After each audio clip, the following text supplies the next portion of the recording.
Assalamualaikum warahmatullahi wabarakatuh. Selamat pagi Ibu dosen pengampu dan teman-teman. Saya Abtahois Miftah Taufa dengan NIM akhir 003. Di sini saya akan mempresentasikan analisis perbandingan dari kelas virtual dari platform ilustrasi dan kelas konvensional begitu. Langsung saja ke latar belakang. Perkembangan teknologi di era digital globalisasi telah merevolusi lanskap pendidikan, tak terkecuali pendidikan seni rupa begitu. Pendidikan seni yang dulunya sangat bergantung pada ruang fisik dan kehadiran instruktur secara langsung, kini telah mulai bergeser ke arah digitalisasi. Jadi tidak perlu datang ke kelas begitu. Nah, pergeseran paradigma, kehadiran platform non formal ini seperti ilustrasi menawarkan alternatif pembelajaran seni yang berbasis kebutuhan individu, fleksibel dan mandiri. Namun, kelas konvensional atau formal tetap memegang peranan dominan karena keintiman dari interaksi fisiknya. Jadi langsung bertemu dan langsung dapat ilmunya dari seorang pengajar begitu. Nah, tujuannya yaitu untuk membedakan karakteristik, kelebihan serta keterbatasan kedua model ini, guna melihat bagaimana efektivitas keduanya dalam mengembangkan kompetensi seni peserta didik di era digital saat ini.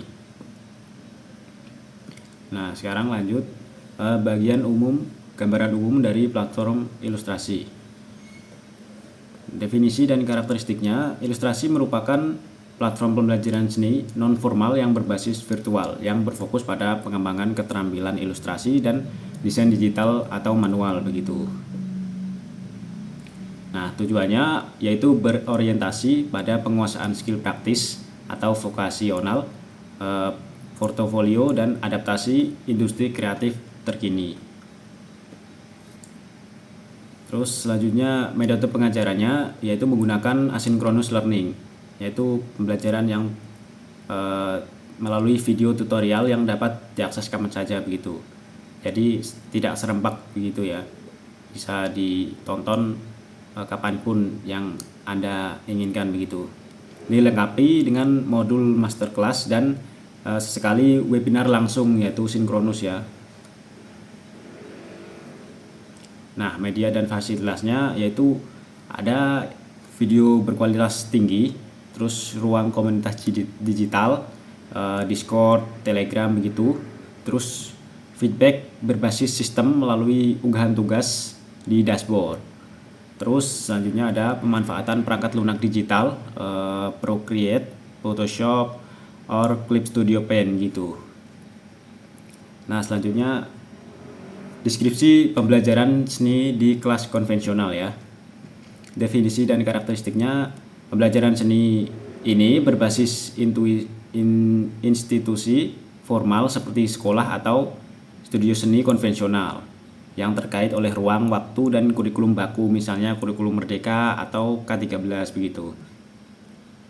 Tujuannya tidak hanya berfokus pada produk akhir atau seninya langsung gitu, tapi juga perkembangan aspek psikomotorik, afektif atau apresiasi seninya, terus pembentukan karakter dan interaksi sosial sesuai tahap perkembangan usia peserta didik.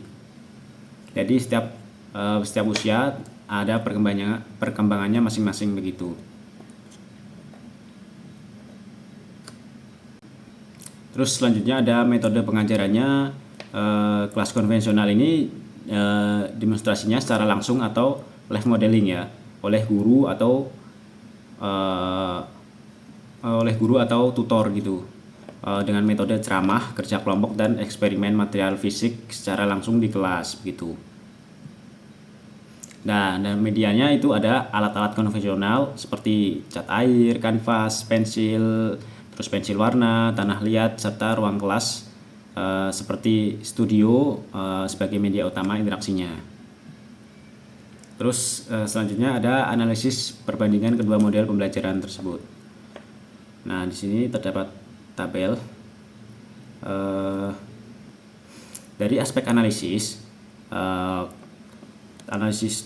tujuan pembelajaran, kelas virtual atau ilustrasi terdapat penguasaan keterampilan spesifik, industri kreatif, dan portofolio. Sedangkan kelas konvensional terdapat tujuan pembelajarannya pengembangan holistik, kognitif, afektif, psikomotorik, dan karakter. Terus dari metode pengajarannya, kelas virtual berpusat pada siswa atau self-paced, menonton video instruksional, yaitu dari siswanya sendiri begitu. Nah, sementara kelas konvensional berpusat pada guru atau interaksi langsung, demonstrasinya berkala begitu. Terus media pembelajarannya dari kelas virtual yaitu perangkat digital atau video on demand atau komunitas virtual begitu. Terus kelas konvensional ada material fisik seperti kuas, cat, kertas, ruang studio, dan objek nyata lainnya. Terus dari pola interaksinya, kelas virtual itu hanya satu arah ya, dengan interaksi yang tertunda. Terus sementara kelas konvensional itu dua arah secara real time gitu, interaksi sosial antar seniman langsung begitu ya. Terus dari fleksibilitas dari kelas virtual itu sangat tinggi ya, fleksibelnya, bebas memilih waktu, tempat, dan kecepatan belajarnya sangat fleksibel. Nah, sementara kelas konvensional cukup rendah karena terdapat jadwal ketat, kehadiran fisik yang bersifat wajib begitu. Kadang kan ada yang tidak bisa masuk karena halangan, sakit gitu. Jadi kurang fleksibel dari kelas konvensional. Terus selanjutnya ada evaluasi hasil. Ya, itu berbasis kelas virtual berbasis penyelesaian proyek atau portofolio mandiri. Sementara kelas konvensional ada proses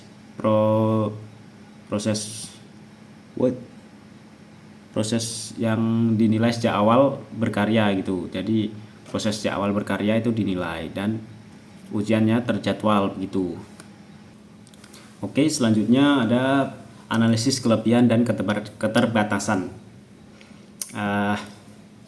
Dari platform ilustrasi, kelebihannya yaitu yang pertama, aksesibilitas tanpa batas, yaitu dapat diakses di mana saja tanpa kendala geografis kecuali sinyal. Kelebihannya yang kedua yaitu personalisasi belajar, yaitu peserta didik dapat mengulang video di bagian yang sulit sesuka mereka, yaitu self-paced learning. Ya, yang ketiga relevansi industri, yaitu materi biasanya sangat cepat diperbarui mengikuti tren industri visual modern. Nah, keterbatasannya yang pertama kurangnya sentuhan fisik. Guru tidak bisa membetulkan teknik memegang pensil atau tekanan kuas secara langsung begitu contohnya. Yang kedua, ketergantungan motivasi internal. Siswa yang tidak disiplin rentan mengalami prokrastinasi, yaitu menunda tugas. Ya, seperti biasa ya. Yang ketiga, isolasi sosial, yaitu minimnya interaksi sosial antar teman sekelas begitu. Nah, itu dari platform virtual ilustrasi ya. Selanjutnya dari kelas konvensional, kelebihannya yang pertama yaitu bimbingan real time. Guru dapat memberikan koreksi instan saat siswa melakukan kesalahan teknis begitu ya. Terus yang kedua, kekayaan sensorik, yaitu merasakan tekstur kertas, kepekaan cat, dan bau medium seni secara nyata. Nah, itu sangat penting ya dalam kepekaan estetis atau aesthetic sensibility. Yang ketiga, sosialisasi, yaitu membangun empati, kerjasama kelompok, dan iklim kompetisi yang sehat begitu. Terus keterbatasannya yang pertama, keterbatasan ruang dan waktu. Nah, jika tertinggal satu materi kelas, sulit untuk mengulang demonstrasi yang sama ya. Nah, yang kedua, keterbatasan logistik. Biaya material fisik terkadang sangat mahal, terkadang emang mahal ya, dan sulit dijangkau di daerah tertentu begitu. Selanjutnya yang terakhir, kesimpulan dan rekomendasi. Nah, kesimpulannya, baik ilustrasi maupun kelas konvensional memiliki peran yang sangat yang tidak saling menggantikan ya. Jadi itu dapat berdampingan melainkan saling melengkapi. Ilustrasi unggul dalam efisiensi teknis dan fleksibilitas di era digital sekarang ini. Sementara kelas konvensional unggul dalam pembentukan karakter, interaksi sosial, dan eksplorasi taktil yaitu fisik. Nah, rekomendasi yang pertama ada blended learning yaitu pembelajaran bauran. Rekomendasi yang terbaik menurut saya kedepannya adalah mengintegrasikan fleksibilitas digital seperti ilustrasi ke dalam kurikulum konvensional gitu. Nah, yang kedua, pendidikan formal dapat memanfaatkan video tutorial digital untuk teori dasar-dasar teknik. Nah, sehingga waktu di kelas fisik dapat dioptimalkan penuh untuk eksperimen, kreatif, diskusi, dan bimbingan secara langsung yang mendalam. Begitu. Oke, cukup sampai situ saja. Terima kasih.